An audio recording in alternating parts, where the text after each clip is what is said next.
What's going on, everybody? Welcome back to my channel, and for those first visiting, greatly appreciate the view.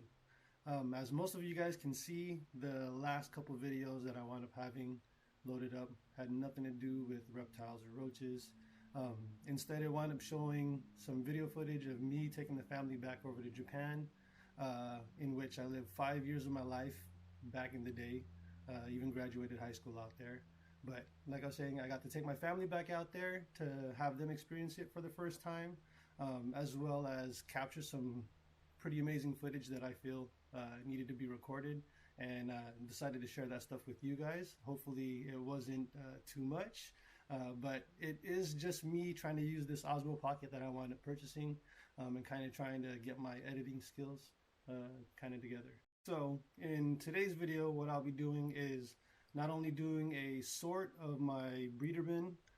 My feeders are starting to get on the low quantity side, but at the same time I wanted to put together a new bin for my feeders because I feel that the current feeder bin that I have right now has kind of run out of space. It's not enough to be able to put any feeding dishes on the side of the egg crates, so I decided to go ahead and take this chance and make a new feeder bin.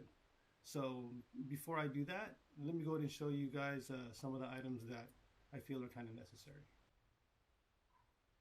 Alright, you guys, so here are the basic items I feel that you would need to create your own colony setup. It's pretty much the basics. 2 totes, single cover. Method to create holes: soldering iron is a good option. Plug it in, melt away. Next option would be these circular hole cutters. This one's called a carbon hole saw. Right, that would be perfect in cutting into this plastic right here. But you would also need a drill if you decided to use that carbon hole saw. So if you have a drill available, the carbon hole saw was like $9–10 over at Home Depot. As well as mesh options. So this is your standard window screen, and then if I were to use this, I'd probably double up just to make sure that it's tough enough and nothing can kind of get out. Alright, so that's window screen, but my option and choice is these. What are these? Little plastic placemats. They're mesh. I got this at the 99-cent store. There's 2 of them. And after you get your holes cut out, glue gun, glue stick. Definitely need these things. So get plenty of those. These ones were over at the 99-cent store as well. I don't know if you guys have a 99-cent store where you guys are at. And once everything is cut out and sealed up, then you have, my options are seedling heat mats. 2 options. So this one right here, I do not have a thermostat on. And then I decided to go ahead and purchase another one that does have a thermostat, but I have yet to actually use this one because these seedling heat mats have been going for, in my main bin, over a year, and it has yet to fail. But these things are only like, what, like $10 on Amazon. This one was more like $20 because of the thermostat that it comes with. Alright, so once again, you got heat mats, CHEs or ceramic heat emitters. You can use those too. I personally don't use that, but I do see a lot of people using it, right? Glue sticks, so you can glue your mesh onto your bins. Mesh option.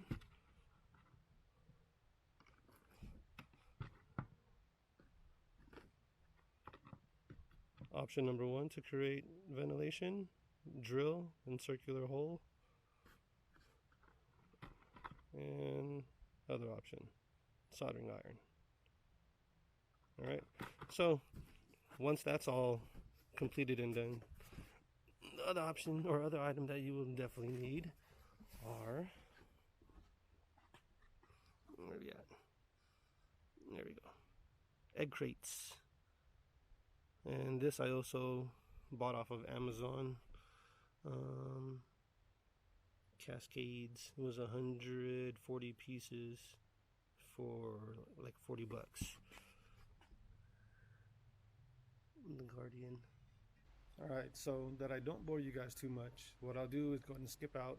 I'm going to go ahead and pre-cut these ventilation holes on the bins and on the cover, and I'm going to sand the bottom of the bin as well to help create traction for the nymphs so they can climb up to the egg crates. But let me go ahead and do that, and I'll be right back. Alright, so here's what I did. I wound up cutting my ventilation holes out using my soldering iron.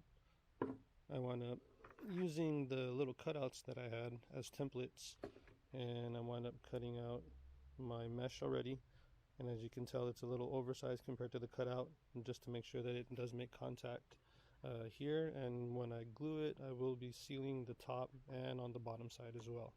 I also cut out the ventilation holes on my bin, and I'll be doing the same couple cutouts over here at the bottom of the bin, just so you do definitely get good ventilation in there.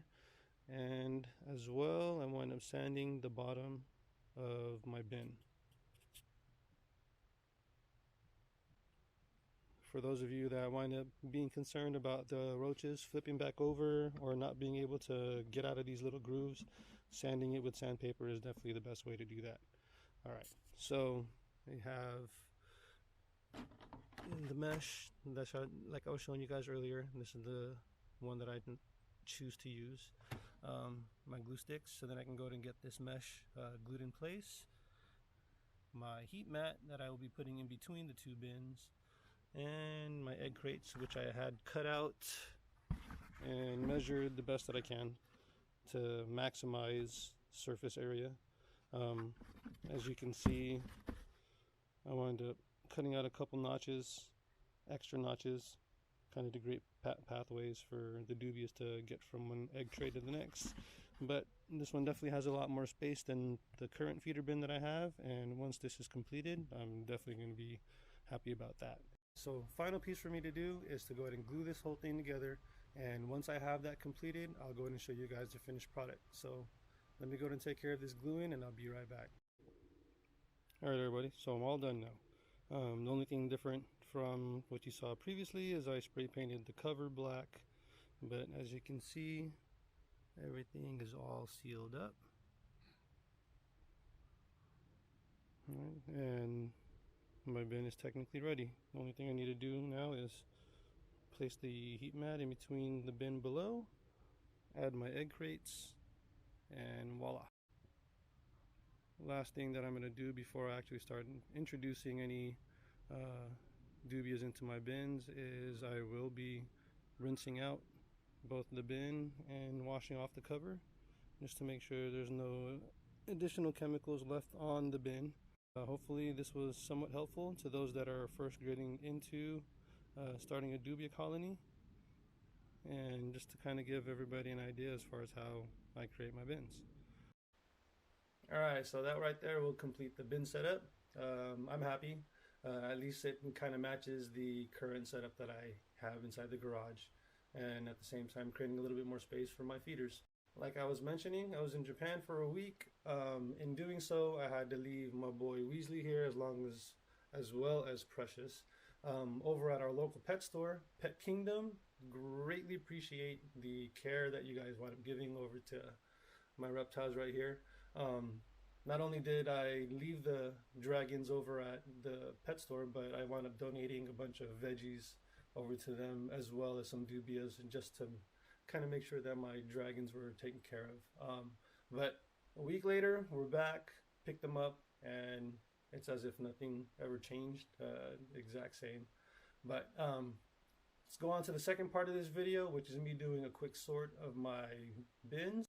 Right after the sort, I'll go ahead and show you guys the results. Kind of curious as to see what I'm about to yield out of this.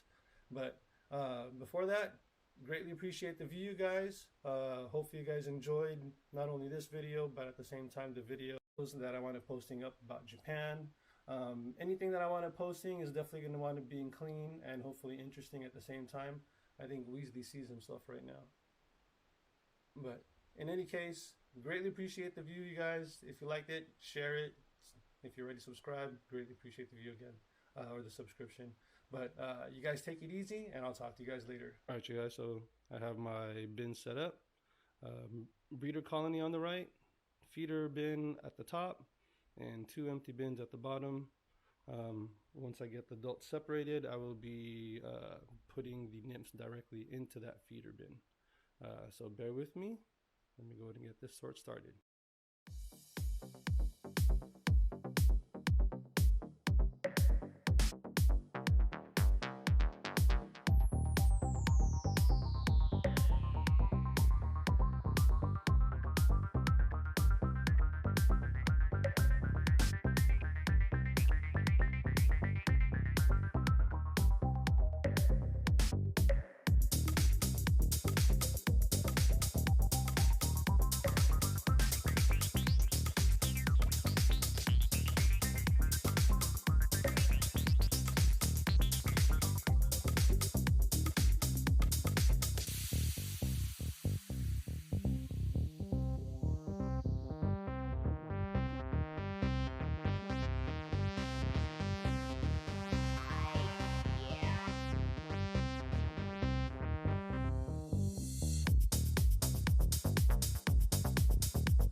Alright, you guys, so sort's all complete.